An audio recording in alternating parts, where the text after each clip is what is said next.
Hey everybody, welcome back to the channel. Thanks so much for stopping by.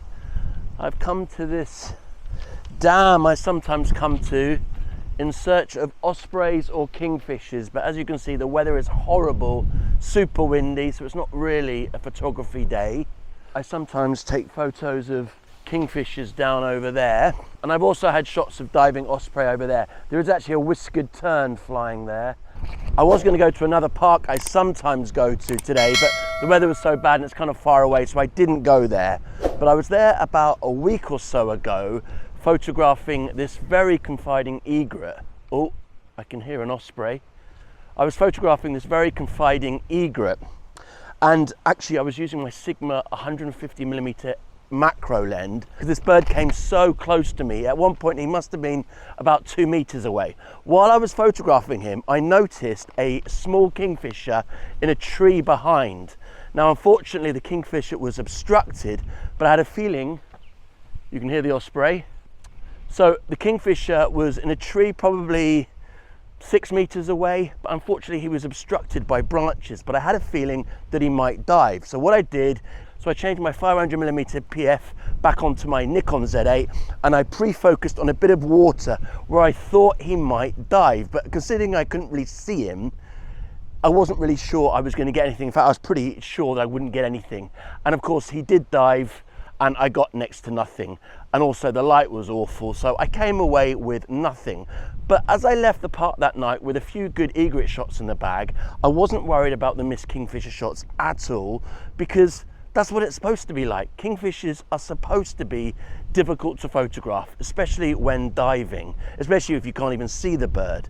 So it didn't bother me in the slightest, and this coincided with something that I've been thinking about a lot recently. Every time I switch on YouTube, amongst all the Japanese kid shows that come up on my timeline for when my kids are watching YouTube, there's still a few wildlife stuff from when I managed to get on. And nearly every single time there is a video about photographing kingfishers made from someone in the UK. Now in the UK and in Japan, photographing the common kingfisher was not just a day out, it was a quest, and it was like the holy grail of wildlife photography for so many. You'd sit by a cold river for hours, and then suddenly a bullet of cobalt blue would go past you, you'd hear it, and then you'd go off in search of where it had landed, seeing if you could get close to it, hoping you might get something, a shot, or even better, a shot of it diving. But often you'd miss out, you wouldn't get anything, and you'd go home, and it was really, really tough. And when you did get that shot, it was a real sense of achievement and something you were really proud of. I think that is still the case here in Japan. I think people still feel a great sense of achievement when they can get a sharp shot of a common kingfisher. I'm not sure that's still the case in the UK.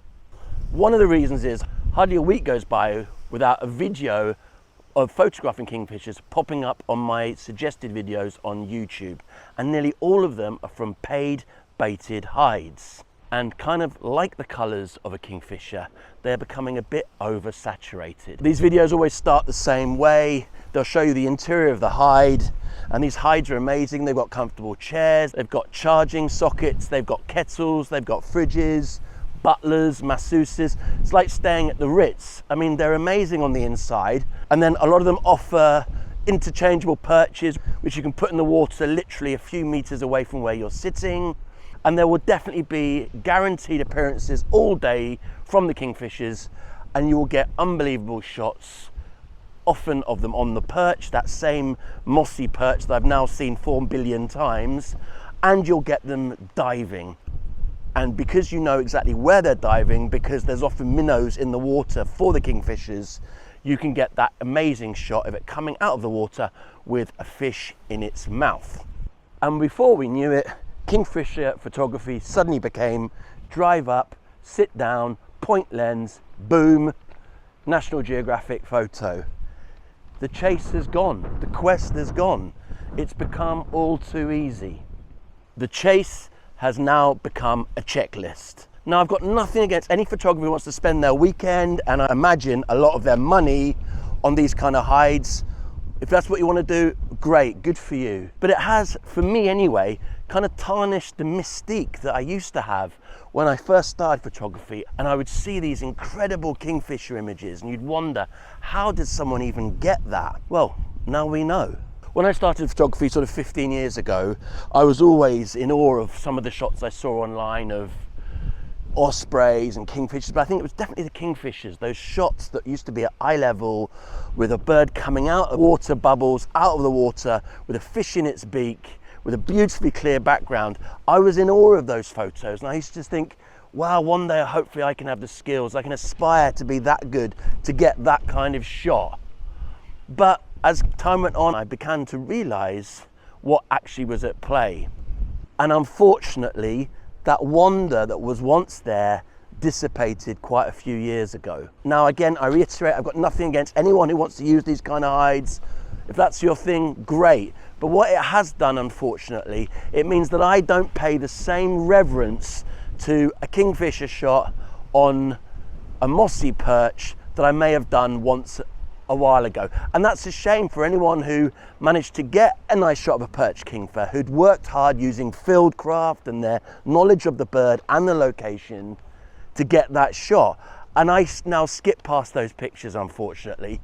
And that's because so many of them are obviously from paid baited hides. Me personally, I still enjoy when I see a kingfisher, and all the shots I've ever taken have been on a natural perch, on a bird that I have just stumbled across, either somewhere like this, or there's a little river over there going down to the ocean. I often photograph kingfishers there, and I've done that in past videos. I've photographed them in parks. Now, I don't say that to come across all superior and all self-righteous. It's just, that's how I've always enjoyed photographing kingfishers. And I would recommend that to anybody who wants to start photographing kingfishers, is learn about the bird, learn about Fieldcraft.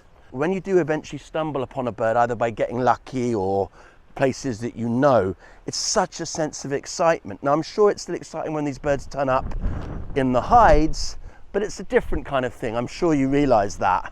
Anyway, working really hard on a shot that you then end up being really proud of, that is the essence of bird photography and wildlife photography for me. And I feel these hides that make everything so easy have compromised that somewhat.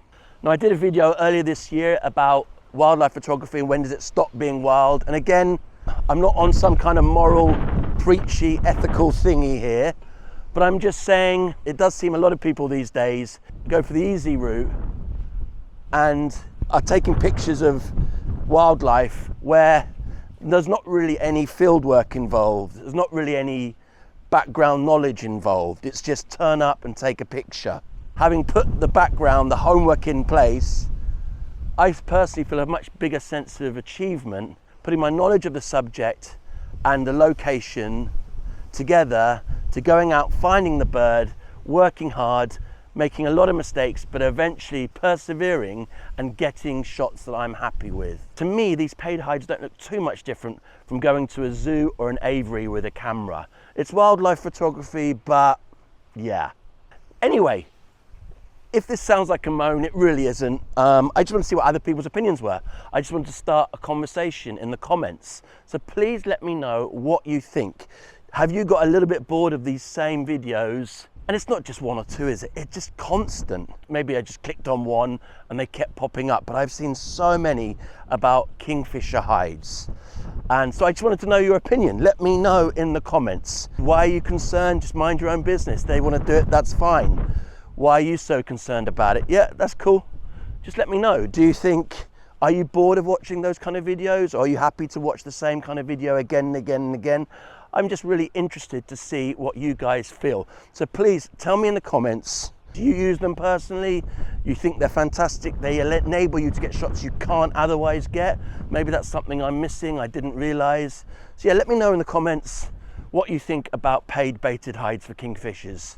Is it something that you use? Is it something you want to do? And do you enjoy watching those videos? Anyway, as I said, no shade to anyone who's making those videos. Good luck to you. To me, I've just seen so many of them. I just haven't watched the last few. I've seen the thumbnail and I just move on. Anyway, take care. Thanks so much for watching and see you on the next one. And if you're new here, please consider subscribing. Helps the channel, makes me happy. Anyway, take care. See you next time. Bye.